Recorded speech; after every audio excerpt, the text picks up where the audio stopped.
நாம் தொடர்ச்சியாக லூக்கா சுவிசேஷத்திலிருந்து பல செய்திகளை கேட்டு வருகிறோம். இந்த நாளிலும் லூக்கா 8வது அதிகாரம்,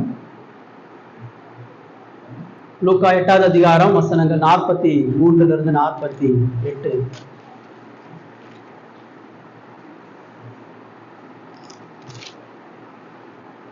92வது பக்கம் புதிய ஏற்பாட்டுல.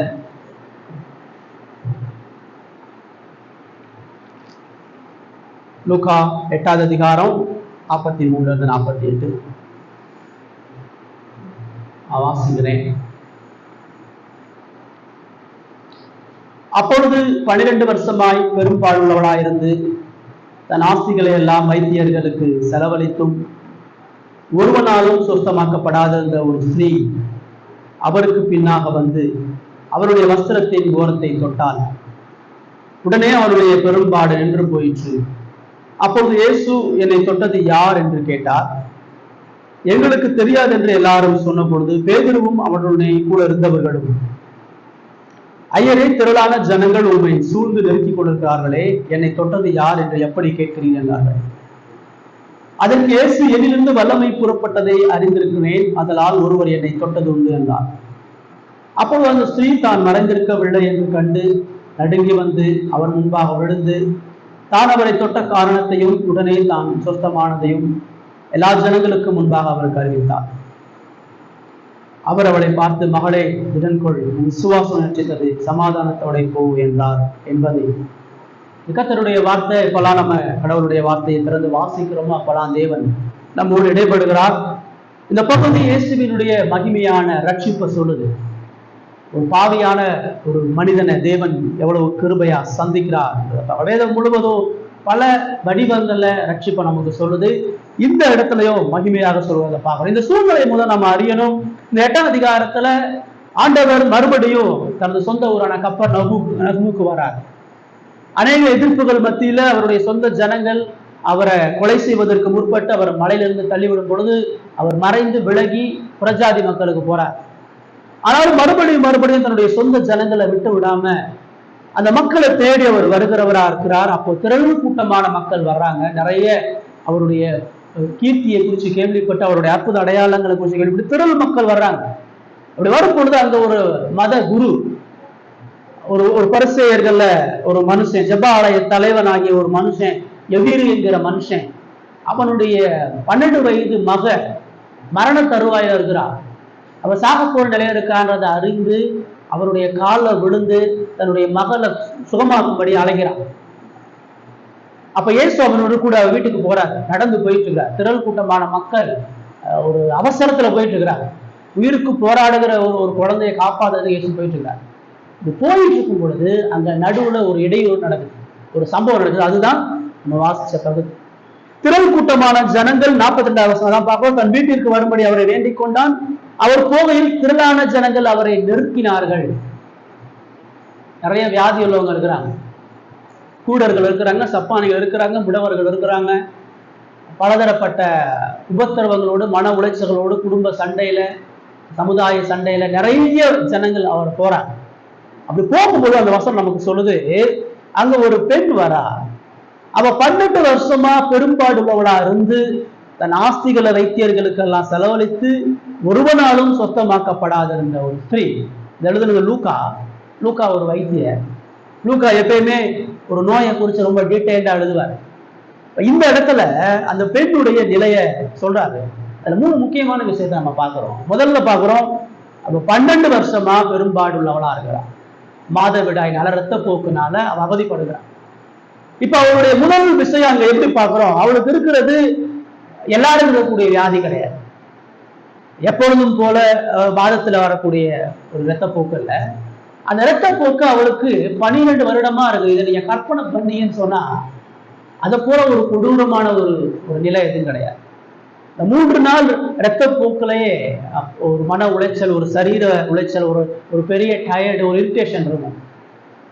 ஒரு வாரம் ஒரு பெண் தான் இரத்தப்போக்கால கஷ்டப்பட்டான்னு சொன்னா அவ சுருண்டு விழுந்துருவா. அவளுக்கு மருத்துவ உதவி தேவை. இப்ப இரத்தப்போக்கு 1 மாசமா ஒரு பொண்ணுக்கு இருக்குன்னு சொன்னா அவ தீவிர அவசர சிகிச்சையில சேர்க்கணும். 1 மாசமா அவருடைய உடம்புல இருந்து ரத்தம் போகுதுன்னு சொன்னா சத்து குறைஞ்சிட்டே வருது. அவருடைய எல்லா விதமான பலனும் குறுகி போயிட்டே இருக்கு.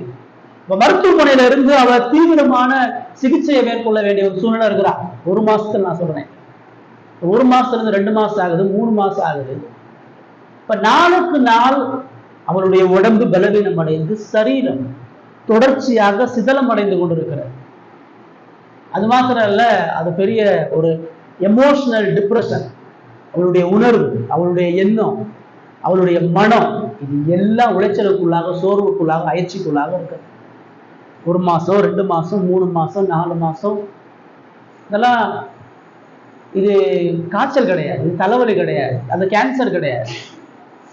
தினந்தோறும் சரீரம் நான் ஸ்டாப்பா நிறுத்தப்படாம எல்லா விதமான பலத்தையும் அவ இழந்தவளா வருகிற. அவ உடம்பு எவ்வளவு உண்டாடப்பட்டு மெலிஞ்சு நொறுங்கி இருப்பார். 1 வருஷமா அந்த வியாதி இருக்குது. அவ தொடர்ந்து அநேக வைத்தியர்களை பார்க்கிறா. 2 வருஷம் ஆகுது, 3 வருஷம் ஆகுது, 4 வருஷம் ஆகுது. அந்த லூக்காஸோட 12 வருஷமா அவ அப்படி இருக்காப்பா. பிபி யாராச்சும் ஒருத்தர நீங்க பாத்துறீங்களா, கேள்விப்படுறீங்களா? இருக்கக்கூடிய அறிவியல் இந்த வியாதிக்கு என்ன சொல்லும், மருத்துவம் இந்த வியாதியை பார்த்து என்ன சொல்லும்? இவ எப்படி உயிரோட இருக்கிறா? இவ்வளவு வருஷமா இந்த வியாதியை வச்சுக்கிட்டு இவளால எப்படி நடமாட முடியுது? இதான் ஆச்சரியம். எந்த விதமான மருந்துகளாலும் அவளால் குணமாக்க முடியாம இந்த மாதிரி ஒரு விஷயத்த நம்ம எந்த வரலாற்றுலையும் பார்க்கல, எந்த புராணங்களையும் பார்க்கல.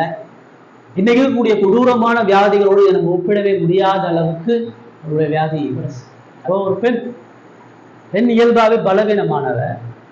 இப்ப அவளுக்கு இருக்கக்கூடிய இந்த வேதனை, இந்த வியாதி அவ வாழ்க்கைய காவாசி இழந்துட்டான். 20 வயசுல அவருக்கு அந்த வியாதி ஆரம்பிச்சுன்னு சொன்னா இப்ப அவளுக்கு 32 வயசு. 30 வயசுல அவளுக்கு அந்த வியாதி ஆரம்பிச்சுன்னு சொன்னா இப்ப அவளுக்கு 42 வயசு. அவள் திருமணம் பண்ணிருக்க மாட்டா, அவளுக்கு திருமணம் நடந்திருக்க வாய்ப்பு கிடையாது. அவருடைய குடும்ப உறவுகள் எல்லாம் அவள் இழந்திருப்பா.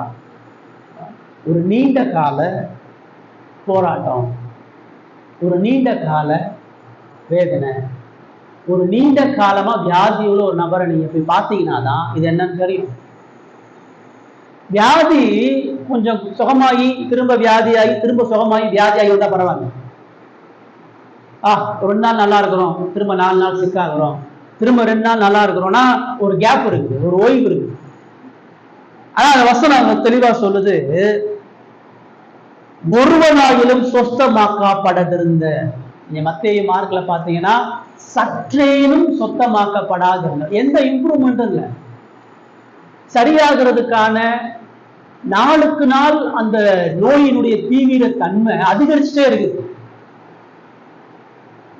முதல்ல அவ நீண்ட காலமா சரீர வேதனை உள்ளவ, மன உளைச்சல் உள்ளவ, சோர்வுக்குள்ளானவ, நம்பிக்கை இழந்து போனவ. அடுத்த அந்த வசனம் என்ன சொல்லுது? தன் ஆஸ்திகளை எல்லாம் வைத்தியர்களுக்கு செலவழிக்கும். அப்படின்னா என்ன சொல்றது? அவ ஒரு பணக்காரி, அவ ஏழை கிடையாது. அவளுக்கு ஆஸ்தி சொத்து இருக்குது. ஒரு பெரிய இடத்து பெண் அவ. இந்த பெரிய இடத்து பெண்ணுக்கு இந்த வியாதி வருது.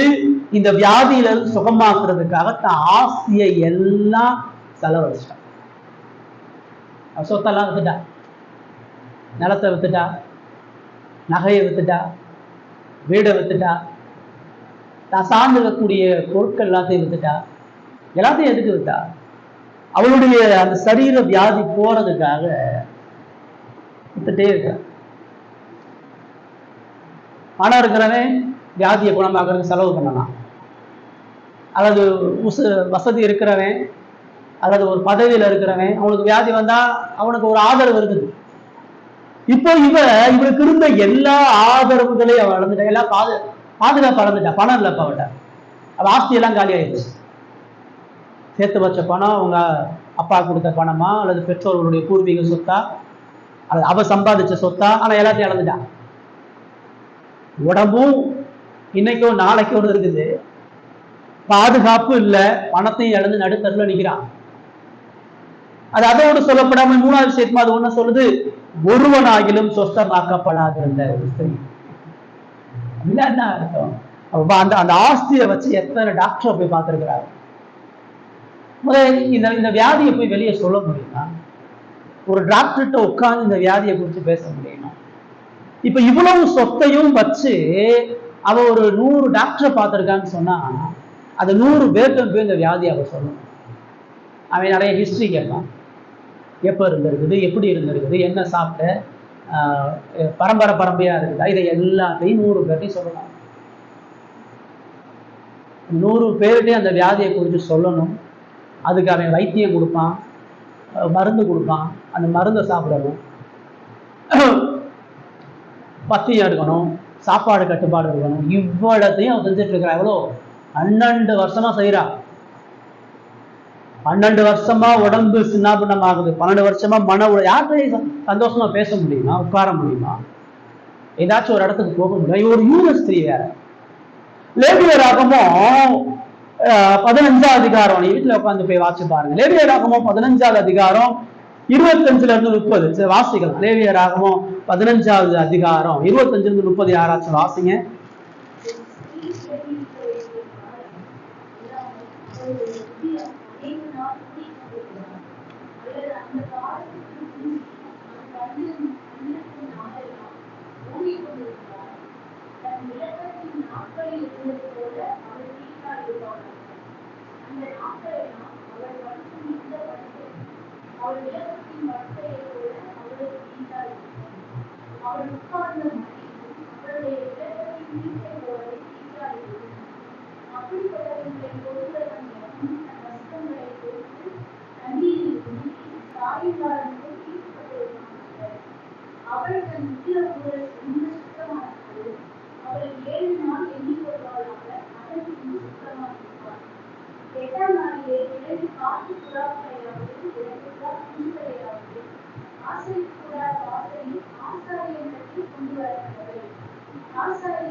இது பாவத்தினால வந்தது, பாவ நிவர்த்தி செய்வதற்காக செய்யப்படுது.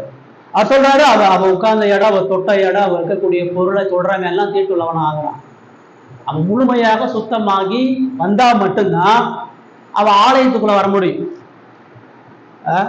அவ தீட்டுள்ளவளா இருக்கிறான்னு சொன்னா அவ கடவுளுடைய ஆலயத்துக்குள்ள வர முடியாது, ஜனங்களோட பண்டிகையில கலக்க முடியாது, ஜெபாலயத்துக்கு போக முடியாது, எந்த தேவனுக்குரிய காரியங்களை அவ ஈடுபட முடியாது, சமுதாயத்தோட ஐக்கியப்பட முடியாது, உறவுகளோடு ஐக்கியப்பட முடியாது. முற்றிலுமாக புறக்கணிக்கப்பட்டவளா, கைவிடப்பட்டவளா, அசுத்தமானவளா, பாவ நிவர்த்திக்காக காத்திருக்க வேண்டியவளாக அவர் இருக்கிறார். ஆண்டவர் சொல்றாரு அந்த அவளுடைய நிலையை பரிசுத்த ஆவியானவர் வேதத்துல சொல்றாரு. அவளுடைய வேதனையினுடைய கொடூர தன்மை, நீண்ட கால வியாதி, அவளுடைய சரீரம் உடைந்து நொறுங்கப்பட்ட ஒரு நிலை, இன்னமும் அவ வியாதியோட இருக்கிறா. அவ படுத்த படுக்கையா இருந்தாளா, நடக்க முடியாம இருந்தாளா நமக்கு தெரியல. அவளுடைய பாதுகாப்பு எல்லாம் போயிடுச்சு, எல்லா சொத்தையும் இழந்துட்டா, எல்லாராலையும் கைவிடப்பட்டா. இந்த டாக்டர்கிட்ட போங்க சரியாயிரும், இந்த டாக்டர்கிட்ட போங்க சரியாயிரும், எங்க போங்க சரியாகும். எத்தனை ஊருக்கு போயிருப்பான், எத்தனை வைத்தியரை பார்த்துருப்பான். பார்த்து பார்த்து பார்த்து பார்த்து எல்லாம் கைவிடலாம். எல்லாம் மருந்து சாப்பிட்டாச்சு, எல்லாம் வைத்தியம் பார்த்தாச்சு, யாராலையும் குணமாக்க முடியாது. எல்லா நபர்களாலும் கைவிடப்பட்டவளா, நம்பிக்கையற்றவளா, உடைந்து போய் நிற்கிறாப்ப. இப்போ ஆஸ்பத்திரி போறது காசு இல்லை, சொத்தெல்லாம் அழிச்சாச்சு, வியாதியும் போல, எல்லாத்தையும் இழந்தாச்சு, எந்த ஆதரவும் இல்லை, கடவுளையும் தேட முடியாது. இதுதான் அவளுடைய நிர்பந்தமான. கடவுளுடைய சமூகத்துக்கு அவ போக முடியாது. புறக்கணிக்கப்பட்டவ, கைவிடப்பட்டவ, நம்பிக்கை இழந்தவ, சரீரத்தால உடைக்கப்பட்ட, கிட்டத்தட்ட ஒரு நடைபிணமான ஒரு வாழ்க்கை. இப்படிப்பட்டவ தான் அந்த இடத்துல இயேசுவை தெரிவார். 44 வசனம் தான் சொல்லுது, அவருக்கு பின்னாக வந்து. எப்படி வந்தா? ஏற்கனவே அவ நடக்க முடியாதவளா இருக்கிறான். அவளுடைய உதிர ஊரல், தொடர்ந்து இரத்தத்தால நடக்க முடியாதவளா, கடினப்பட்டவளா இருக்கிறா. இப்ப இயேசு கூட்டத்துல, இயேசு தனியா இல்லை, இயேசு ஒரு திரள் கூட்டத்துல இருக்கிறார். திரள் கூட்ட மக்கள் நெருக்கிட்டு இருக்கிறாங்க. இந்த கூட்டத்துல போய் எப்படி இயேசுவை தொடர்றது, இயேசுவை சந்திக்கிறது? இது ஒண்ணு இதை பப்ளிக்கா பேச முடியுமா, சொல்ல முடியுமா? வெளிப்பிரகாரமா எனக்கு இந்த பிரச்சனை போய் சொல்ல முடியுமா? இயேசுவை பார்க்க முடியுமா? அவளுக்கு எவ்வளவு வெக்கம், எவ்வளவு அவமானம். இது எல்லாத்தையும் தாண்டி இயேசுகிட்ட போறது அவ்வளவு சுலபமான காரியம். ஆனா போனா கூட்டத்தெல்லாம் தள்ளி தள்ளி தள்ளி தள்ளி தன்னுடைய ஆபத்து, தன்னுடைய பிரச்சனையை உணர்ந்து எல்லாரையும் தாண்டி முண்டி அடிச்சுட்டு அவ போறா, போயிட்டா. எப்படி இப்ப போனா? எப்படி இவர் போனதுக்கான வாய்ப்புகள் என்ன? வெறும் ஊர்ல சொல்லியிருக்கிறாங்க இயேசுவை பத்தி அவர் கேள்விப்படுறதுன்னு அப்படி போவா. இயேசுன்னு ஒருத்தர் நாசரேத்திலிருந்து வந்திருக்கிறாரு. அவர் குஷ்ட ரோகியை சுகப்படுத்துறாரு. அவர் திமிர்வாதக்காரன் நடக்க வைக்கிறாரு. அவர் செய்யாத எந்த அற்புதமும் இல்லை. செத்து போனவனை உயிரோடு எழுப்புறாரு. நாயின் வீட்டு விதவையினுடைய மகனை உயிரோடு எழுப்பியிருக்கிறாரு. அவரிடத்துல வல்லமை காணப்படுது. அவரை எல்லாரும் மேசியான்னு சொல்றாங்க. அவர் தான் இஸ்ரவேலுக்கு ராஜாவா வரப்போறாராம். திரள் கூட்டமான மக்கள் தேடி போறாங்கன்ற செய்தி அவ உட்கார்ந்து இருக்கக்கூடிய இடத்துல ஒருத்தன் வந்து சொல்றான். அந்த செய்தியை சொன்னவன் பாருங்க, அவளுக்கு இந்த செய்தியை சொன்னவன் அது ஒரு சாதாரணமா சொல்லியிருப்பான். ஆனா அந்த செய்தியுடைய வல்லமை இன்னைக்கு அவளை கொண்டு வந்து நிறுத்துது. இயேசுவை குறித்து நம்ம மற்றவங்களுக்கு சொல்லக்கூடிய எந்த செய்தியும் அற்பமானதல்ல. இயேசுவை குறித்து நம்ம மற்றவங்கள்ட்ட பேசக்கூடிய எதுவும் வீணா போறதல்ல. இந்த செய்தியை சொன்னவன் எவன் தெரியல. ஆனா எவனோ ஒருத்தன் போய் இந்த மாதிரி இயேசுன்னு ஒருத்தர் இருக்கிறாருமா, அவர் எல்லாத்தையும் சுகப்படுத்துறாரு, எவ்வளவு பெரிய வியாதியை சுகப்படுத்துறாரு, எவனையும் மீட்கிறதற்கு வல்லமை உள்ளவராக இருக்கான்ற செய்தி அவளுக்கு கொடுக்கப்பட்ட கடைசி செய்தி. அவளுடைய மரணத்துக்கு முன்பாக அவ கேட்ட ஒரே ஒரு செய்தி இயேசுவை குறித்த செய்தி. இப்ப இயேசு காசு வாங்க மாட்டாரு, இயேசு கிட்ட எந்த வைத்தியமும் இல்லை, இலவசமா அவ சுகப்படுத்துறாரு. அதனால எந்திரிச்சு ஓடுறா. ஓடி போனா கூட்டம், செத்தாலும் பரவாயில்ல அந்த இயேசுவை சந்திச்சு ஆகணும்ட்டு முண்டி அடிச்சுட்டு அவ போறா. இயேசுவ முகத்தை பார்க்கல, இயேசு யாருன்னு அவளுக்கு தெரியல. ஆனா அவர் போறாருன்னு மட்டும் தெரியல. அவ பின்னாடி போய் 44 வசனப்பாக பின்னாக வந்து அவருடைய வஸ்திரத்தின் ஓரத்தை தொட்டார். யாரு சொன்னா? அவருடைய வஸ்திரத்தை தொட சொன்ன. ஆண்டவரே தாவீதின் குமாரனே அவ கூப்பிடல, கர்த்தாவேன்னு கூப்பிடல, என் நிலைமையை பாருங்கன்னு அவ புலம்பல. அவ ரொம்ப அமைதியா, யாருக்கும் தெரியாம, அவளுடைய நிலை யாருக்கும் தெரியாதபடி ரகசியமா பின்னாடி வந்து அவருடைய வஸ்திரத்தின் ஓரத்தை தொடுறார். அவர் என்ன ட்ரெஸ் போட்டு வந்தாரு? ஒரு யூதனுடைய ஆடை எப்படி இருக்கும்? என்னாகமம் 15 நீங்க வாசிக்கலாம். என்னாகமம் 15 37 41. நாகமம் 15 37 41 ஆராய்ச்சி வாசிங்க.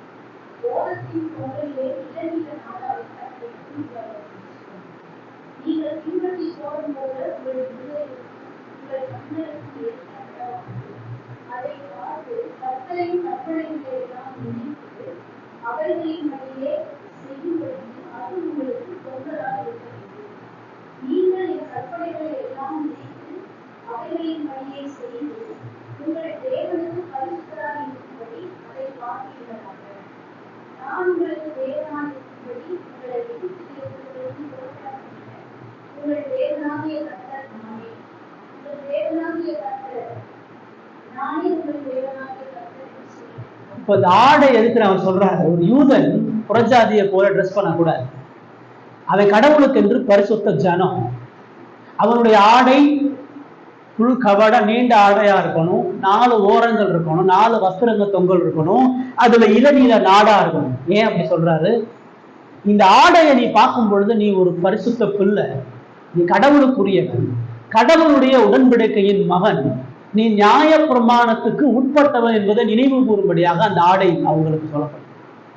உடன்படிக்கையின் ஜனம், தேவ ஜனம், தேவனுக்குரிய பரிசுத்த ஜனம் என்பதை அவர்கள் அறிந்து கொள்ளும்படியாக அந்த ஆடை. அது யூதனுக்கு எல்லாருக்கும் தெரியும். ரொம்ப சிறப்பா ஒரு ஆசாரியனுடைய ஆடை இதே போல இன்னும் வித்தியாசமா இருக்கும்.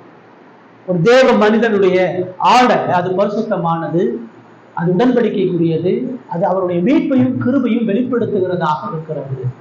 இப்போ ஒரு யூத ஸ்திரீயா இவ அதை அறியா. அவர் ஒரு தீர்க்கதரிசி, அவர் ஒரு ஆசாரியர், அவர் ஒரு கடவுளுடைய மனுஷன். அவருக்கு முன்பாக நின்று தனது நிலையை சொல்லி அவமானத்தாலை துக்கத்தாலை நிறையப்படாம அவர் உடன்படிக்கைக்குரிய நாயகனா, அந்த மீட்புக்குரிய மேசியாவாக அவர் இருக்கிறார். அவருடைய வஸ்திரத்தின் ஓரம் கூட பரிசுத்தமானது. அந்த வஸ்திரத்தினுடைய ஓரத்தை தொட்டாவே நான் சுகமாகவே நம்ம நம்புறான். அவர் முழுமையாக பூரண பரிசுத்தர், அவர் தேவ மனிதன், அவர் உடன்படிக்கையின் நாயகர், அவர் கிருபையின் உடன்படிக்கைக்குரிய மத்தியஸ்தராக இருக்கிறார், மேசியாவாக இருக்கிறார் என்கிற விசுவாசம் தான் அவரின் மூலமாக எனக்கு நிச்சயமாக சுகமாகும். தேவனது கிருபையினுடைய அடையாளமாக அந்த வஸ்திரம் இருக்கிறத அறிந்து அவர் போய் அதை சொல்றார். அது மாத்திரம் இல்ல, மார்க் 6:56 வசனத்தை வாசிங்க. மார்க் 6:56.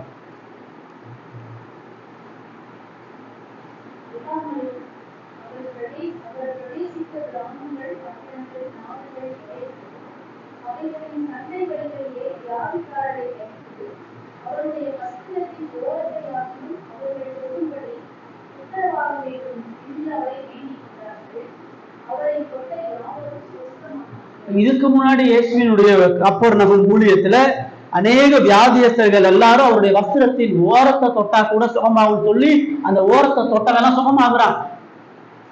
இந்த பழைய ஏற்பாட்டினுடைய இந்த நம்பிக்கையின் அடிப்படையில் அவர்கள் தொட்டு சுகமாக. இப்ப அதே நம்பிக்கை தான் அவளுக்கும். அவருடைய வஸ்திரத்தினுடைய ஒரு ஓரம் போதும்.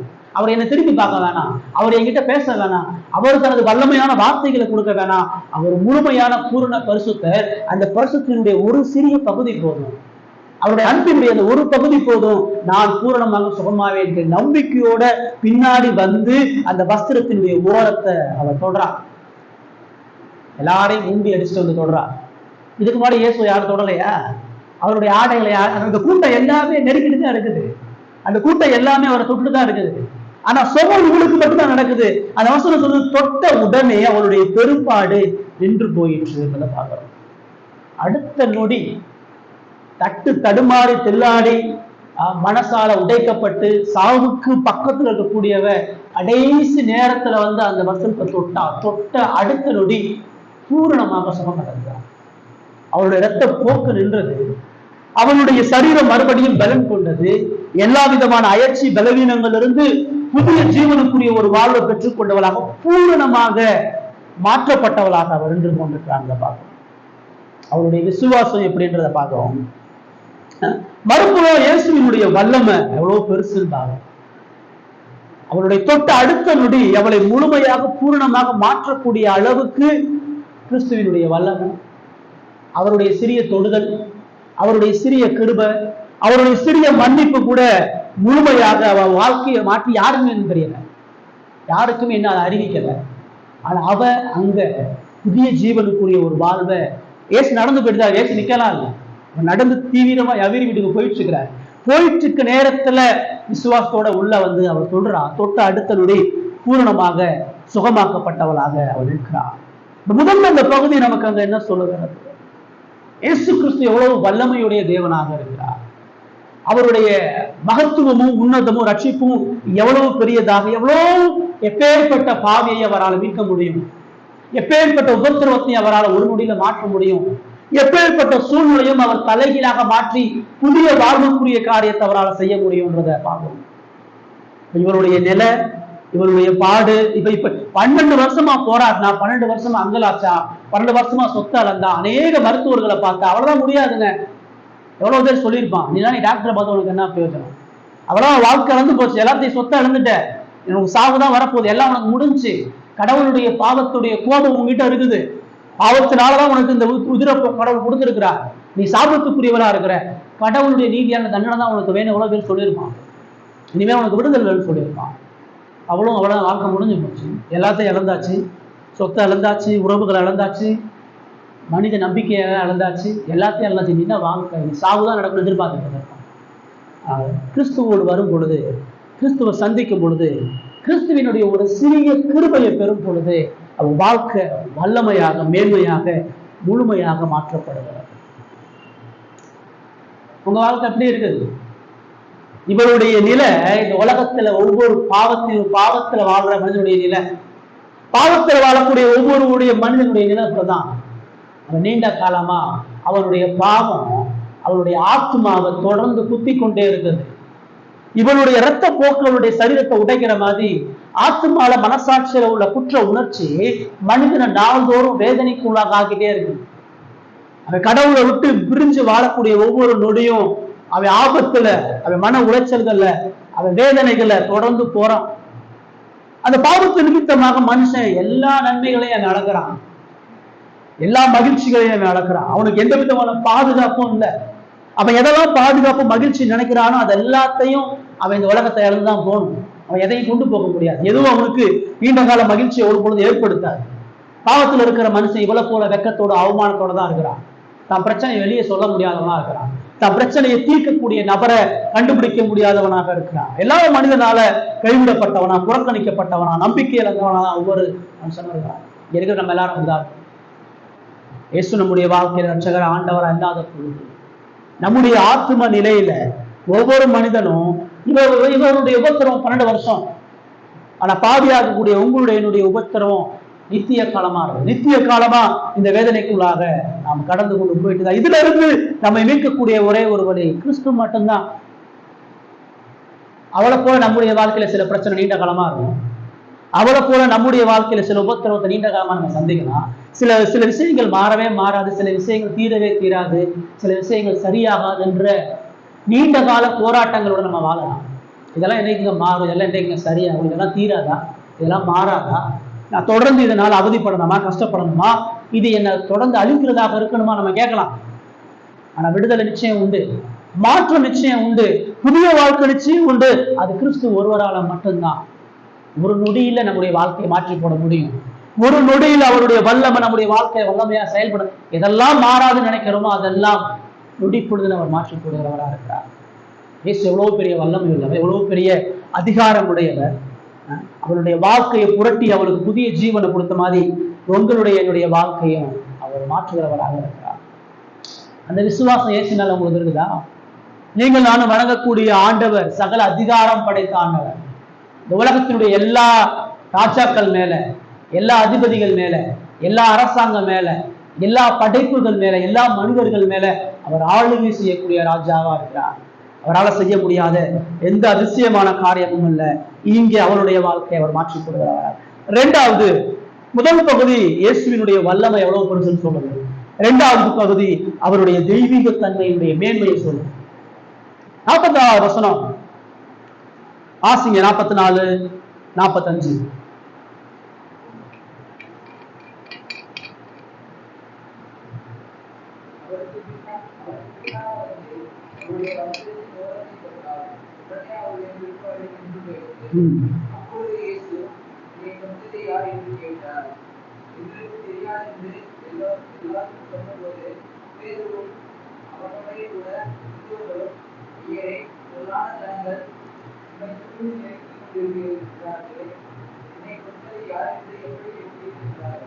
இப்ப பாருங்க, அவ தொட்டுட்டா, சுகமாயிட்டா, ஏசு நிக்கிறாரு, அவளும் நிக்கிறான்.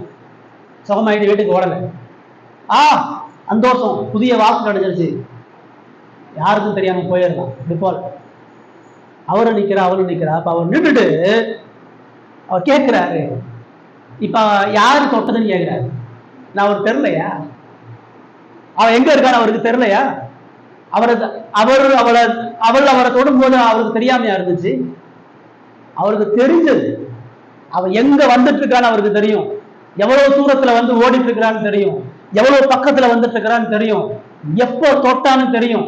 எப்போ அவளுக்கு வல்லமையை கொடுக்கணும்னு அவருக்கு தெரியும். அவருக்கே தெரியாம வல்லமை போயிருச்சா? அவர் ரிலீஸ் பண்றார்.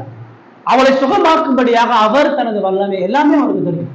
இப்ப என்ன அப்பயே இந்த கேள்வி கேட்டாரு, என்னை தொட்டது யாருன்னு கூட்டத்தை பார்த்து ஏன் கேட்டாரு?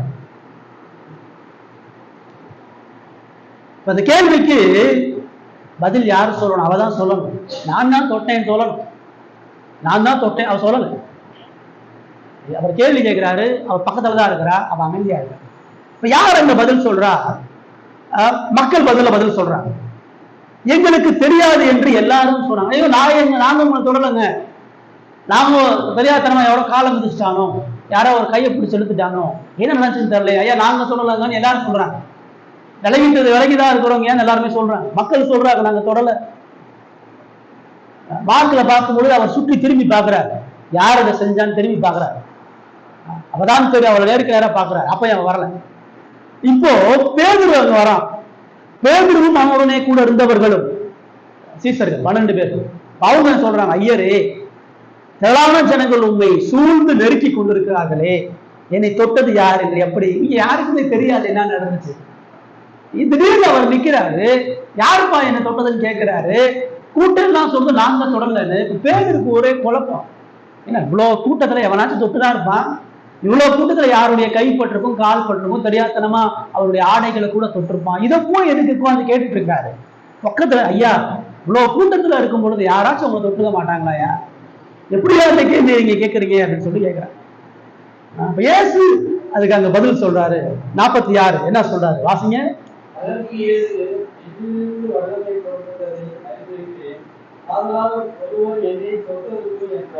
என்ன பதில் சொல்றாரு? எல்லாரும் சும்மா பொதுவா தொட்டதான் நான் சொல்லல, என்ன சிறப்பா ஒரு ஆள் தொட்டது, என்ன வித்தியாசமா சிறப்பான முறையில என்ன ஒரு ஆள் தொட்டது. அந்த தொட்ட நபர் யார்? என்கிட்ட இருந்து நான் வல்லமை நான் வல்லமையை கொடுத்தேன். என்னுடைய வல்லமை இடத்துல இருந்து கொடுக்கப்பட்டதாக இருந்தது. நான் என்னுடைய வல்லமையை பெரும்படியாக விசுவாசத்தோட ஒரு ஆள் என்ன தொட்டாங்க. அது யார்? அந்த சிறப்பான நபர் யார் என்றத அவளுக்காக தான் அந்த கேள்வி நான் சொல்லிட்டு இருக்கிறார். வித்தியாசமா என்ன ஒருத்தவங்க தொட்டாங்கப்பா, என்கிட்ட இருந்து வல்லமை போச்சுப்பா, அவ பக்கத்துல தான் நிக்கிறா. பேச அந்த வார்த்தையாக முன்பாக சொல்ல. அப்ப இது பிரதானமா இது நமக்கு என்ன சொல்ற?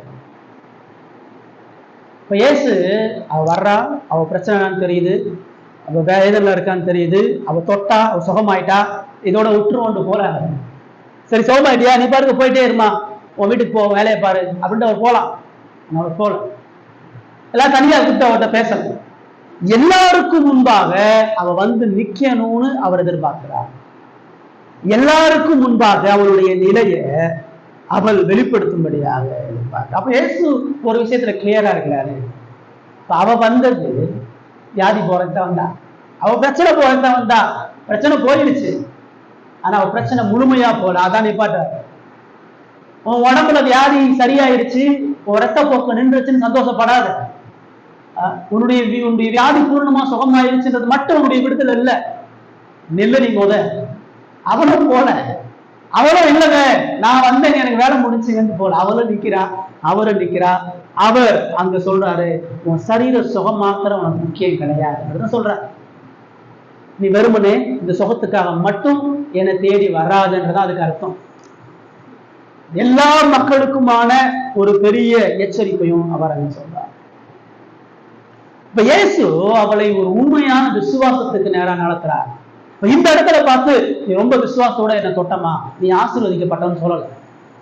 உன் விசுவாசம் ரொம்ப பெருசுமா, நீ உண்மையாகவே என்ன பேசி அவர் அங்கீகரித்தனே சொல்லல. அவருடைய விசுவாசத்தை இங்க அவர் சொல்லல. அவர் இன்னும் அவளோட தொடர்ந்து உறவாடி கொண்டு பேசிக்கொண்டு அங்க இருக்கிறார். இயேசு இந்த கேள்வியை கேட்டது எதுக்கு? முதல்ல அவள் தனது பாவத்தை உணர்ந்து மனம் திரும்பும்படியான அழைப்பை கொடுக்கிறார். அவளை குறிச்சு தனக்கு எல்லாம் தெரியும்ன்றத அவளுக்கு வெளிப்படுத்துறார். நீ யாரு, எங்க இருந்து வந்த, எப்ப தொட்ட, எப்போ உனக்கு சுகமாச்சு, இதெல்லாம் தனது எல்லாம் அறிந்த தன்மையை வெளிப்படுத்துறார். நான் எல்லாவற்றையும் காண்கிற தேவன். அந்த கூட்டத்துல ஒருத்தன் என்ன பண்ணாலும் எனக்கு தெரியாம போகாது. யாரு என்ன செஞ்சாலும் நான் முழுமையாக அறிந்திருக்கிறேன் என்பதை அவனுக்கு நேராக சொல்றார். அங்குள்ள மக்களுக்கும் அங்கு உள்ள ஜனங்களுக்கும் தன்னுடைய வல்லமையும் தன்னுடைய எல்லாம் அறிந்த தன்மையும் தான் எல்லாவற்றையும் காண்கிற தேவன் என்பதை அறிவிக்கிறார். அவர் வியாதி எவ்வளவு நாளா இருந்துச்சு, எப்ப பிறந்தா, எந்த குடும்பத்துல பிறந்தா, எப்படி வந்துட்டு இருக்கிறா, யார் யாரெல்லாம் கூட வந்துட்டு இருக்கிறாங்க, எப்போ எந்த நொடி அவர் தொட்டா, எந்த நொடி அவர் சுகமடைஞ்சா, இப்போ அவர் என்ன செய்யணும், இதை எல்லாவற்றையும் அளந்து அறிந்து வருகிறார். அதான் 47 சொல்லுது, அந்த ஸ்திரீ தான் மறைந்திருக்கவில்லை என்று கண்டுன்னு சொல்லுது. ஐயோ, அவருடைய பார்வைக்கு பின்னாடி நான் மறையல, அவருக்கே தெரியாம தான் அவருடைய வஸ்திரத்தின் விவாதத்தை தொட்டேன், யாருக்குமே தெரியல நினைச்சேன், ஆனா அவருக்கு தெரிந்திருக்கிறார். அவர் என்னை முழுமையாக அறிந்திருக்கிறார், பூரணமாக அறிந்திருக்கிறார், என்னுடைய நிலையை அறிந்திருக்கிறார், என்னை அழைக்கிறார் என்கிற எல்லா எச்சரிப்பையும் அவர் பெற்றுக்கொள்கிறார். என்னை தொட்டது யார், என்னிடத்திலிருந்து வல்லமை புறப்பட்டதுன்னு இயேசு சொல்லும் பொழுது 2 விஷயத்தை அந்த பெண்ணிடத்தில் அவர் எதிர்பார்க்கிறார். முதல்ல அவளுக்கான ஒரு எச்சரிப்பு, 2வது அவரை விசுவாசிக்கும்படியான முழுமையான விசுவாச அழைப்பு ரெண்டையுமே கொடுக்கிறார். அவ மறைமுகமா சுகத்தை பெற்றுட்டு மறைமுகமா திருட்டுத்தனமா போலான்னு நினைக்கிறான். ஏசு இல்ல, அவ உண்மைத்தன்மையா இருக்கணும், அவ மனம் திரும்பலவளா இருக்கணும், அவருடைய ஆத்ம நிலையில இருந்து அவ பூரணமா சுகம் பெற்றவளா போகணும். இப்ப இவ சுகமாயிட்டான்னு போய் ஆசாரி என்ற சொல்ல நம்ப மாட்டான். என்ன ப்ரூஃப்? யாரு சுகப்படுத்தினா? இவ்வளவு நாள் அப்படி போலியா வாழ்ந்தியான்னு கேட்பான். அப்ப அவ பூரணமாக இயேசுவால சுகம் அடைஞ்சேன்றத அவ தெளிவா சொன்னா அவளுக்கு விட்னஸ், சாட்சி தேவை. இப்ப அந்த சாட்சியை இயேசு அவளுக்கு ஏற்படுத்தி கொடுக்கிறார்.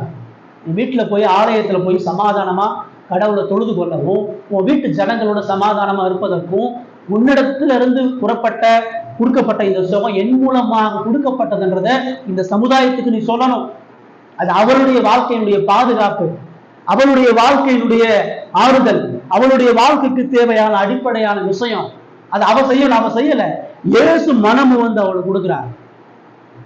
வியாதியை மாத்திரம் இல்ல, உன் பிரச்சனைய, உன் சூழ்நிலைய, உன் குடும்பத்தை, உன்னுடைய எதிர்காலத்தை எல்லாத்தையும் நான் அறிஞ்சிருக்கிறேன்.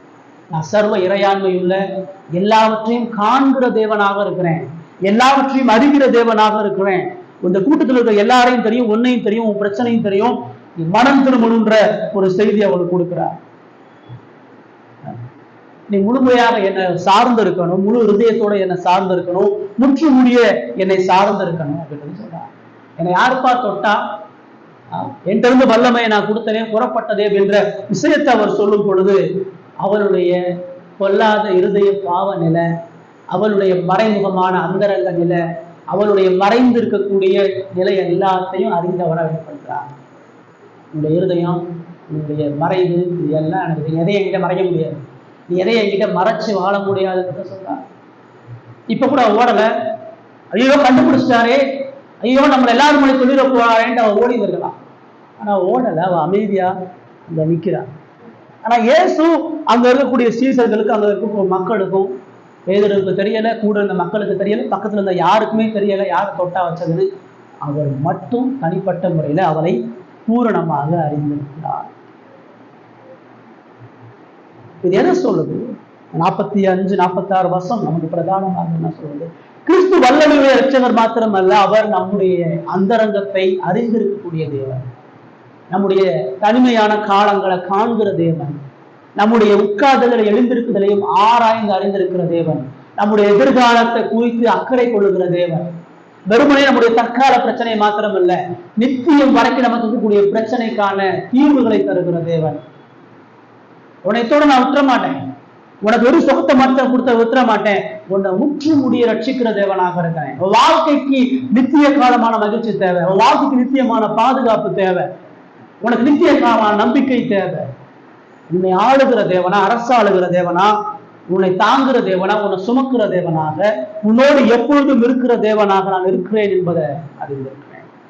வேதத்துல எப்பெல்லாம் தேவன் காண்கிறார் என்று சொல்லும் பொழுது தேவன் எச்சரிக்கிறார், தேவன் மனம் திரும்புதலுக்கு என்று அழைப்பை கொடுக்கிறாங்கதான் அர்த்தம்.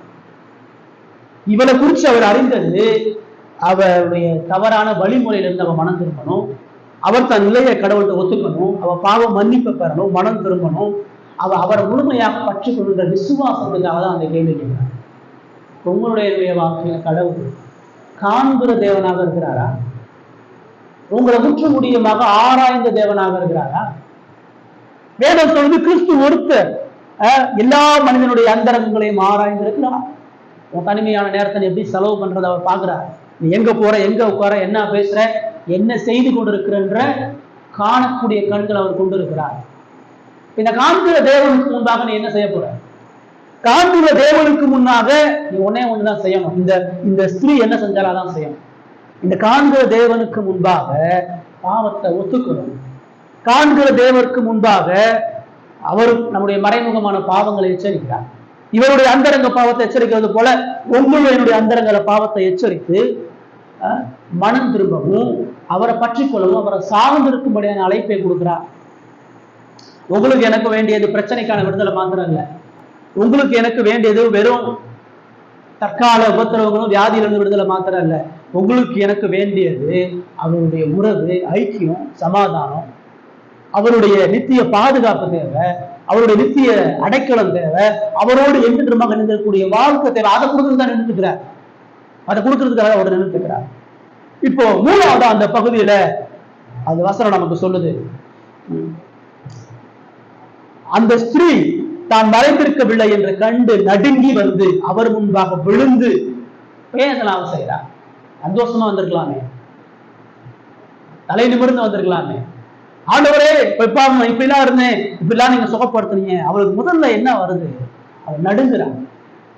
அந்த வார்த்தை அவளுக்கு நடுக்கத்தை கொண்டு அவருடைய பரிசுத்தம், அவருடைய நீதி, அவருடைய உண்மை, இதை எல்லாத்தையும் உணர்ந்து அவரை சந்திப்பதற்கான பயம், மறைமுகமா திருத்தளவா அவரிடத்துல வந்து நன்மையை பெற்றுக்கொண்டு அவருக்கு செய்த அந்த துரோகம், நேரடியா அவருக்கு நன்றிகளை ஏறெடுக்காம அவர்களிடத்துல இருந்து ஐக்கியப்படாம போன அந்த குற்ற உணர்ச்சி அவளுக்கு நடுக்கத்தை கொடுக்கும். அவ ஓடல, கடந்து செல்லல, அவர் என்ன பேசுறான்னு கேட்கறதுக்காண்டி நிற்கிறார். அவர் சுகப்படுத்திட்டாரு, ஆனாலும் அவரை விட்டு போக விரும்பல. பிரச்சனை அவளுக்கு முக்கியம் இல்ல, பிரச்சனை தீர்ந்தது முக்கியம் இல்ல. இப்பொழுது அவருக்கு தன்னுடைய வாழ்க்கையை அர்ப்பணிப்பதற்காக நின்று கொண்டிருக்கிறார். குற்ற உணர்ச்சியோடு நடுக்கத்தோடு வர்றா. அவருடைய எல்லாம் அறிந்த அந்த குணாதிசயத்துக்கு முன்பாக கடவுளுக்கு மாத்திரம்தான் அந்த குணாதிசயம் இருக்குது. இப்ப அது இயேசுவுக்கு இருக்குதுன்றதை அறிந்து அவர் தேவன், அவர் ரட்சகரா தேடி வந்தா, அவரை தேவ மனிதனா பார்க்க வந்தா, அவர் மேசியாவா பார்க்க வந்தா. இப்ப அவர் என்ன சொல்ற? நான் ஆண்டவர் என்றாரு, ஆளுகிறவர் என்றாரு, நான் வாழ்க்கையை அதிகாரம் கொண்ட தேவனாக இருக்கின்றதை வெளிப்படுத்த உடனே அவர் பயந்து நடுங்கி குற்ற உணர்ச்சியோட தரை மட்டுமாக வந்து விழுகிறார். நடுங்கி வந்து முன்பாக விழுகிறார். எதிர் வந்து விழுந்தான். இப்ப அடுத்த அவருடைய பாதத்துல வந்து அங்க விழுகிறான். அவருடைய குணாசத்துக்கு முன்பாக தன்னை தாழ்த்துகிறார். அப்ப இது என்ன சொல்ல வருது? தன்னுடைய பாவத்தை ஒத்துக்கிறார், தன்னுடைய மறைவான குற்றத்தை ஒத்துக்கிறார், தன்னை மன்னிக்கும்படியாக கேட்கிறார், தன்னை மீட்கும்படியாக கெஞ்சுறார், தனது வீழ்ந்து போன நிலையையும் அவரது மகிமையான மீட்பையும் அவர் உணர்ந்து கொண்டவராக விழுந்தது மாத்திரம் அந்த வசனம் சொல்லுது, தான் அவரை தொட்ட காரணத்தையும் உடனே தான் சொஸ்தமானதில் எல்லா ஜனங்களுக்கும் முன்பாக அவருக்கு அறிவித்தார். ஆண்டவர் இங்க வாங்க, நான் தனியா கொஞ்சம் பேசணும், உங்களோட பர்சனலா கொஞ்சம் பேசணும்னு அவர் சொல்லல. அவருடைய குணாதிசயத்தை, அவருடைய தன்மையை அறிந்து, தனது இயலாமை, தனது பாவத்தை உணர்ந்து, எதை சொல்ல வெக்கப்பட்டாலோ, எதை தெரிவிக்க அவமானப்படுத்தப்பட்டாலோ, எதை தெரிவிக்க நடந்து நொறுங்கினாலோ, இப்ப அதை எந்த விதமான தயக்கமும் இல்லாம, கூச்சமும் இல்லாம தெளிவா தன்னுடைய வீழ்ச்சியை சொல்றா, தன்னுடைய அவமானத்தை சொல்றா, தன்னுடைய உபத்திரவத்தை சொல்றா, தன்னை முற்றிலுமாக தாழ்த்தக்கூடிய குணாதிசயத்தை அவங்க கொண்டு இருக்கிறார். வெறுமனே அந்த அவர் எப்படி சுகப்படுத்த மாத்திரம் சொல்லல, தான் அவரை தொட்ட காரணம். ஏன் அவரை தொட்டேன்? நான் தான் தொட்டேன். ஏன் தொட்டேன்? இவ்வளவு வருஷமா அந்த வியாதியில இருந்தேன், இவ்வளவு வருஷமா சாபத்துக்குரியவளா இருந்தேன், இவ்வளவு வருஷமா ஆஸ்திகளை செலவழிச்சேன், இவ்வளவு வருஷமா மனிதனை நம்பி ஏமாந்து போனேன், இவ்வளவு வருஷமா வேதனையில இருந்தேன், என் பாவத்தினால தேவ கோபத்தையும் சாபத்தையும் மோசமான அவமானத்தை சகிச்சவனா இருந்தேன். எல்லாருக்கும் முன்பாக சொல்றான்.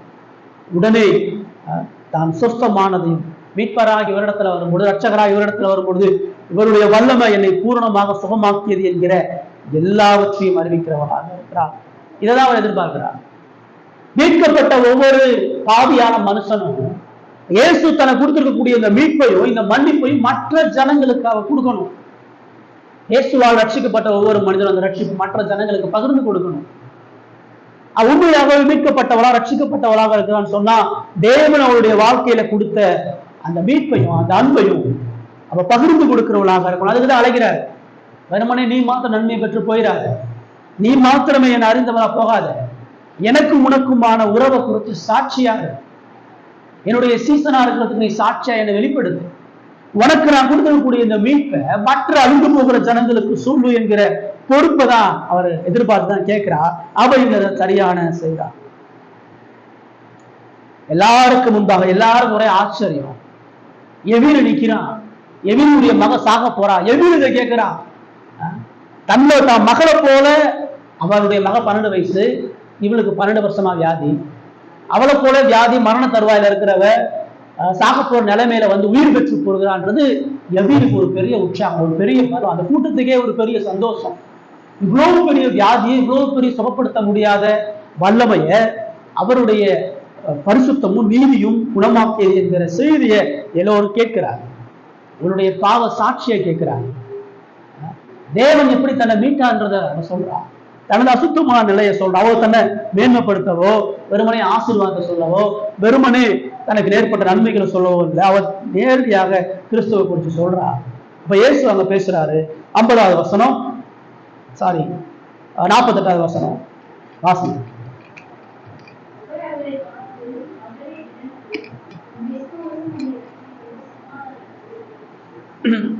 கோவப்படல. எவ்வளவு துணிச்சல் உனக்கு, எவ்வளவு அக்கிரமத்தை நீ செஞ்சிருக்கிற, எவ்வளவு திருட்டுத்தனமா வந்து என்னுடைய வல்லமையை நீ பறிச்சுட்ட, எவ்வளவு திருட்டுத்தனமா செயல்பட்டனா சொல்ல. அவளை பார்த்து மகளே அப்படின்றார்.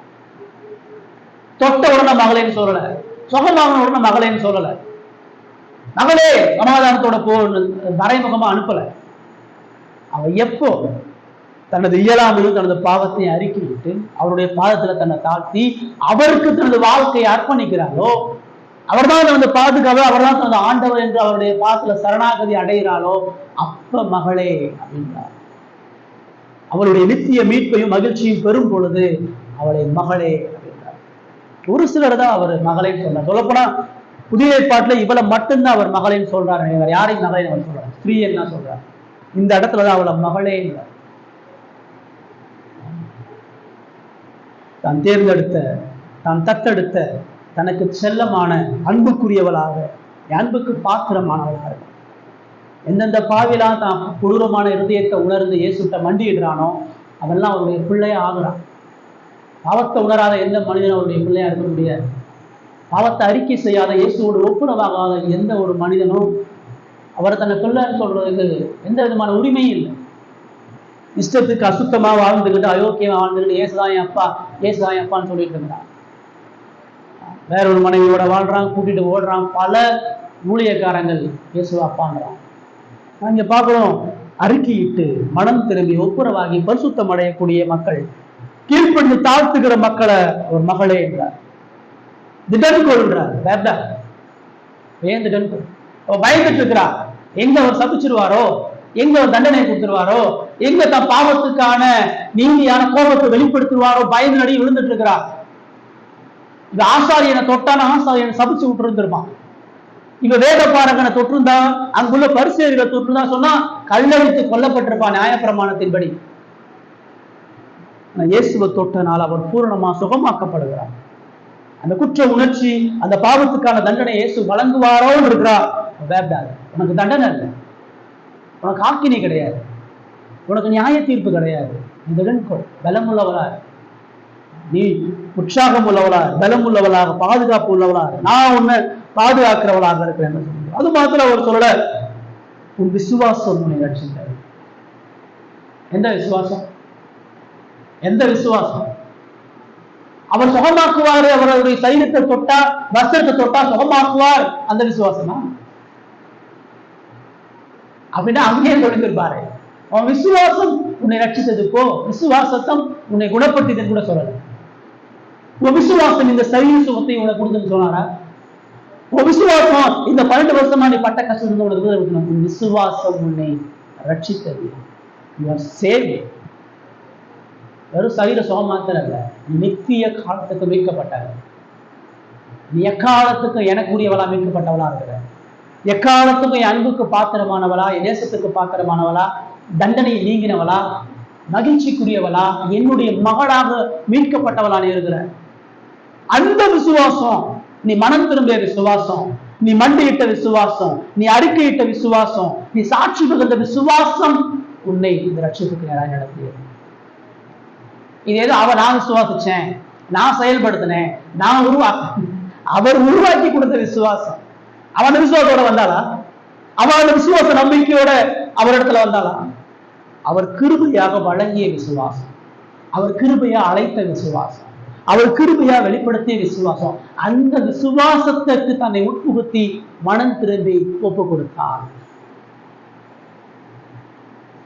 அதனால சொல்றாரு, சமாதானத்தோட பீஸ்ஃபுல். நீங்க குழப்பம் வேணாம், நீங்க சந்தேகமா, எனக்கு பயம் வேணாம். இந்த 3 தான் அவள் இழந்திருந்தா. அவளுடைய ஆரம்ப நிலையை பார்க்கிறோம். அவளுக்கு ரட்சிப்பு இல்லை, அவளுக்கு பாதுகாப்பு இல்லை, அவள் கைவிடப்பட்டவரா, நம்பிக்கையற்றவரா, அவமானத்தோட இருந்தா. இப்ப எல்லாத்தையும் இயேசு புதுப்பிக்கிறார். இயேசு அவளை மகளேன்றார். யாரும் இல்லை, நான் உனக்கு தகப்பனா இருக்கிறேன். எல்லாரும் கைவிட்டாலும் நான் உனக்கு தகப்பனா இருக்கிறேன், தாயா இருக்கிறேன். பலவற்றவனா இருந்தா நான் உனக்கு பலம் உள்ளவனா இருக்கேன், நான் உனக்கு பாதுகாவலரா, ஒரு ரட்சகரா நான் உனக்கு இருக்கிறேன். விசுவாசம் இல்லாதவளா இருந்தா நான் உனக்கு விசுவாசத்தை கொடுத்து ரட்சிக்கிறவளா இருக்கிறேன். சமாதானத்தை இழந்து போனவளா இருந்தா நான் உனக்கு சமாதானம், வசந்தத்தை போக்குறேன், உன்னை சுத்திகரிக்கிறேன். நீ சுத்தமாக்கப்பட்டவளா, ஏற்றுக்கொள்ளப்பட்டவளா, நம்பிக்கைக்குரியவளா, தேவனது பிள்ளையா, சமாதானத்தை அடைந்தவளா, கடவுளுக்குரிய எல்லா மகத்துவமான ஆசீர்வாதங்களை பெற்றவளா போ என்கிற நம்பிக்கையை அவள் கொடுக்கிறார். அவளுக்கு நித்திய தெய்வீக சமாதானத்தை, இழந்து போன எல்லாத்தையும் அவளுக்கு மகிமையாக மீட்டு கொடுக்கிறார். அவள் பாதிக்கப்பட்ட எல்லாத்திலும் இருந்து பூரணமான விடுதலை கொடுக்கிறார். இயேசு சகலத்தையும் புதிதாக்குகிறார். வாழ்க்கைய மகா மேன்மையா, உயர்வா, வெறுமனே ரத்த போக்குல இருந்து விடுதலை பெறும்படியா வந்தவ மகிமையான சமாதானத்தை, ரட்சிப்பை, நித்திய வாழ்க்கையும், இயேசுவ தகப்பனாகவும் பரலோக மேன்மைகளையும் பெற்றுக்கொண்டவளா, சமாதானத்தோடு அவருக்கு சாட்சி பகிர்ந்தவளா, அவர் அறிவித்தவளாக அவங்க கடந்து போகிறத, நித்திய மகிமையான ரட்சிப்பை பெற்றவளா அவ கடந்து போறத நமக்கு பிரதானமா சொல்லும். வல்லமையுள்ள ரட்சகரா முதல் பகுதியில் அவரை பார்க்கிறோம். எல்லாவற்றையும் காண்கிற தேவனாக பார்க்கிறோம். நித்திய மேன்மைக்குரிய கிறிஸ்துவாக 3வது நம்ம பார்க்கிறோம். அவருடைய வாழ்க்கையில மேன்மையான மகிமையான ஒரு ஜீவனத்தை இப்ப எப்படி கொடுத்தார், எப்படி சமாதானம் பெற்றார், எப்படி ரட்சிக்கப்பட்டார், எப்படி அவருடைய மகளா மாறினா. வெறுமனே இந்த வார்த்தை இல்ல, அவள் அனுபவித்த அந்த வேதனையை அவர் ஏற்றுக்கொண்டார். அவள் தேவனுக்கு சமாதானம் ஆகுவதற்கு அவள் தேவனிடத்தில் கைவிடப்பட்டார். அவர் எல்லா வைத்தியராலும் நிராகரிக்கப்பட்டது போல அவர் குடும்பத்தாலையும் உறவுகளாலையும் பிதாவாகிய தேவனால் நிராகரிக்கப்பட்டார். அவருடைய காயங்களால் நாம் சுகமாகும். அவள் மீது வர வேண்டிய தேவ கோபம், அவள் மீது வர வேண்டிய தேவ சாபம், அவளுக்கு வரக்கூடிய கல்லறி, அவளுக்கு வர வேண்டிய தண்டனை எல்லாத்தையும் அவர் ஏற்றுக்கொண்டு அவளை விடுவித்தார். அவன் நிம்மதியா போயிட்டா, அவ சந்தோஷமா போயிட்டா, அவ சமாதானமா போயிட்டா. ஆனா அவன் எப்படி சமாதானமா போகணும், எப்படி மீட்கப்பட்டவளாகலாம்? அவளுக்கு இருக்கக்கூடிய எல்லாத்தையும் தான் மேல ஏற்றுட்டார். அவளுக்கு வர வேண்டிய தண்டனை, அவமானம், அவளுடைய பலி, அவளுடைய பலவீனம், அவளுடைய எல்லா தேவன் மீதா தேவனிடத்திலிருந்து அவர் பெற வேண்டிய எல்லா நீதியான ஆக்கினையும் அவர் சுமந்தார். இதெல்லாம் எப்படி அவர் காப்பாற்றப்படுவார்? இயேசு சிலுவையில மறிக்கக்கூடிய செய்தியை சுகமடைந்ததுக்கு அப்புறம் அவர் கேள்விப்படுறார். அவருடைய சரீரத்தை தொட்டு சுகமானே, இப்ப அவருடைய சரீரம் எனக்காக துண்டாடப்பட்டிருக்கிறது, அவருடைய இரத்தத்தை கொண்டு எனக்கு சமாதானத்தை உண்டு பண்ண இருக்கிறார். தன்னை முழுமையாக அவமானத்துக்கு உட்படுத்தி எனது அவமானத்தை மறைச்சிருக்கிறார். இப்ப நான் ஆலயத்துக்குள்ள போறேன், அவர் ஆலயத்துக்கு வெளியே நிற்கிறார். நான் கடவுளத்துல சமாதானமா ஆராதிக்கிறேன், அவர் பிதாவால் நொறுக்கப்பட்டவரா, துண்டாடப்பட்டவரா.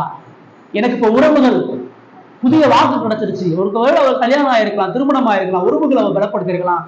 இயேசு தாயை இழந்து, சகோதரர்களை இழந்து, சீசர்களை இழந்து தனிமையாக இருக்கிறார். அந்த நித்திய தண்டனையில இருந்தும் நித்திய வழிகளிலிருந்து மீட்கப்படுகிறார். இயேசு நித்திய நரகத்தை சிலுவையில சுமந்தார். தேவனது உக்கிர கோபத்தை சிலுவையில சுமந்து அவளுக்கு அந்த மீட்பை ஏற்படுத்துகிறது. எப்படித்தாங்க இயேசு உங்களை மீட்கிறார்? இந்த இயேசுவை தான் நீங்கள் நானும் விசுவாசிக்கும்படி அழைக்கப்படுகிறோம். இப்படி இயேசுவை விசுவாசிக்கிறோமா, இப்படி இயேசுவை நம்புறோமா, இப்படிப்பட்ட கிறிஸ்துவ விசுவாசத்தை பின்பற்றுகிறோம்னா உண்மையா அவருடைய பிள்ளையா இருக்கும். வெறுமனே ஆலயத்துக்கு போறவன், சர்ச்சுக்கு போறவன், திருவிருந்து எடுக்கிறவன், ஞானஸ்தானம் எடுக்கிறவன், பாரம்பரியமா சபைக்கு போறவெல்லாம் கிறிஸ்துவோடைய பிள்ளை கிடையாது. நம்ம யாரா இருக்கிறோம், நம்ம எந்த நிலையில வருகிறோம்? ஒருவேளை இந்த பெரும்பாலுள்ள ஸ்திரீயை போல நம்முடைய வாழ்க்கை இருக்கும், இருக்குது, இருக்குமே இருக்குது. நம்ம நம்முடைய நிலையை உணரணும், இவ்வளவு போல உணரணும். நமக்கு பிரச்சனை தலைக்கு மேல இருக்கலாம், நமக்கு இந்த உலகத்தினுடைய வேதனை தலைக்கு மேல இருக்கலாம், தீர்க்க முடியாத பிரச்சனை தலபாரங்கள் இருக்கலாம். ஆனா நமக்கு வேண்டிய விடுதலை அந்த பிரச்சனையில இருந்து விடுதலை இல்லை. நமக்கு வேண்டிய முக்கிய விடுதலை தேவனோட சமாதானம், தேவனோட ஆக்கினை தீர்ப்பு, பாவத்திலிருந்து மெய்யான விடுதலை தான் முக்கியம். அதுதான் இந்த ஸ்திரீ பேரன், அதுக்குதான் அவர் கூட்டத்தை நிறுத்துறார். அவ முன்னாடி அவ அறிக்கிடணும், அவ மனம் திரும்பணும், அவ விசுவாசிக்கணும், அவ கீழ்ப்படியணும் எதிர்பார்க்க. நீங்கள் நான் செய்யறோமா? நம்முடைய அந்தரங்க வாழ்க்கையை அறிந்திருக்கிற இயேசுக்கு முன்னாடி நம்முடைய பாவம் அவருக்கு தெரியும், நம்முடைய அக்கிரமம் அவருக்கு தெரியும், நம்முடைய மீறுதல் அவருக்கு தெரியும். அதை அவருக்கு முன்பாக அறிக்கையிட்டு மனம் திரும்பி ஒப்புரவாக்கி அவருடைய பிள்ளைகளா சாட்சியோடு வாழக்கூடிய வாழ்க்கையை வாழ்றோமா? நம்முடைய வாழ்க்கையில் இயேசுவினுடைய ரட்சிப்பு நடைபெற்றதை மற்றவங்களுக்கு அறிவிக்கிறோமா? அந்த அன்பை சமாதானத்தை பகிர்ந்து கொள்ளக்கூடிய நிலையில தேவன் நம்மை வைக்கிறீங்க. ஒருவேளை அப்படி இல்லைன்னா மனம் திரும்புவோம். இயேசு இவருடைய வாழ்க்கையை மாற்றிப்படுவது போல் நம்முடைய வாழ்க்கையை மாற்றிக்கொள்வதற்கு வல்லமை உள்ளவர். நம்முடைய சூழ்நிலை ஒரு நொடியில மாற்ற முடியும். நம்முடைய பிரச்சனை அவருடைய பார்வைக்கு ஒன்றுமில்லாதது. அவர் சொல்ல ஆகும், அவர் கட்டளையில நிற்கும். அவர் சகலத்தை புதிதாக்குற தேவன், எல்லாவற்றையும் மாற்றி புதிய ஜீவனை தருகிற தேவன், புதிய வாழ்க்கையை தருகிற தேவன். அவரை கண்ணோக்கி பார்ப்போம், அவரிடத்துல நித்திய ஆசீர்வாதங்களை பெற்றுக்கொள்வோம், அவரிடத்துல இந்த மன்னிப்பை பெற்றுக்கொள்வோம், அவருக்கு பிரியமான சாட்சியுள்ள மக்களாய் வாழ்வோம். கர்த்தர் இந்த வார்த்தைகளை ஆசீர்வதிப்பார்.